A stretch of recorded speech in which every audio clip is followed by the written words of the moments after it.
మామూలు వ్యక్తి అయితే ఆ ధైర్యంగా ముందుకు వచ్చేవాడు కాదు. ఒక్కసారి నేను ఎన్నోసార్లు చెప్పాను, కొంతమంది నేరస్తులు నాకు ఇది చూసినప్పుడు ఒకటి గుర్తొస్తుంది. ఇలాంటి చూసినప్పుడు ఇంకా చాలా జరుగుతున్నాయి. అవి చూసినప్పుడు నాకు ఎప్పుడు కూడా దేశంలో ఎక్కడన్నా జరిగిందా అని నేను అధ్యయనం చేశాను. ఈ కొండే శాసనసభ్యులు 5 కోట్ల ప్రజలు కూడా అర్థం చేసుకోవాల్సిన అవసరం ఉంది. రెండోది, ఆయన విషయంలోనే కాదు, నా విషయంలో కూడా జరిగిన తర్వాత ఏదైతే నా అభిప్రాయాన్ని ధృవీకరించుకున్నా, నేను జైల్లో ఉన్నప్పుడు నా రూమ్ లో కూడా సీసీటీవీ కెమెరాలు పెట్టి నేరుగా వాచ్ చేయాలని ప్రయత్నం చేశారు ఇక్కడి నుంచి, రిమోట్ నుంచి.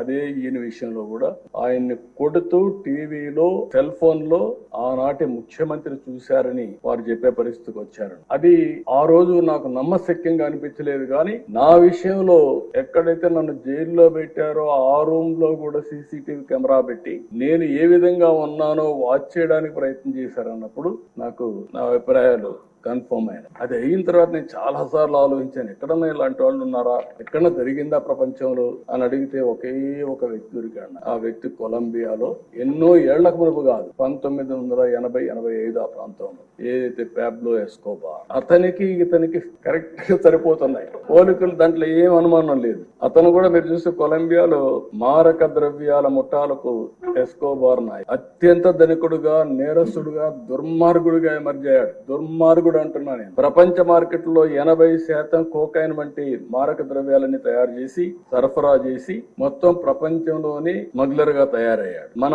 ఈయన కూడా చూస్తే గంజాయి వచ్చింది, డ్రగ్స్ వచ్చాయి. ఈ రోజు నేను హామీ ఇస్తున్నా, ఎట్టి పరిస్థితుల్లో రాబోయే రోజుల్లో ఎవరైనా సరే గంజాయి అమ్మినా, గంజాయి పండించిన ఉక్కు పాదంతో ఈ ప్రభుత్వం అణిచివేస్తుంది. ఒక్క రోజు కనీసం ఆలోచించాడా? ఎంతమంది పిల్లలు, ఎంతమంది నాశనం అయిపోయారు గంజాయి తీసుకొని, ఎంతమంది డ్రగ్స్ కడెక్ట్ అయిపోయి ఎన్ని ఘోరాలు నేరాలు జరిగాయంటే అన్ని ఘోరాలు నేరాలు జరిగే పరిస్థితి వచ్చింది. ఆ పాబ్లో ఎస్కోబార్ అయితే 1985లో సుప్రీం కోర్టులో గెరిల్లాతో దాడులు చేపించాడు. 11 మంది న్యాయమూర్తులను చంపేశారు. ఇది ఈ ఎంపీని కూడా అదే విధంగా చంపారు. కనీసం ఈ దేశంలో ప్రజాస్వామ్యంలో కాస్తో కోస్తో చెక్స్ అండ్ బ్యాలెన్సెస్, కోర్టులు ఇవన్నీ ఉన్నాయి కాబట్టి కొంతవరకన్నా బయటపడ్డాం గానీ, లేకపోతే ఇతన్ని ఎప్పుడో ఎలిమినేట్ చేసే పరిస్థితికి వచ్చారు.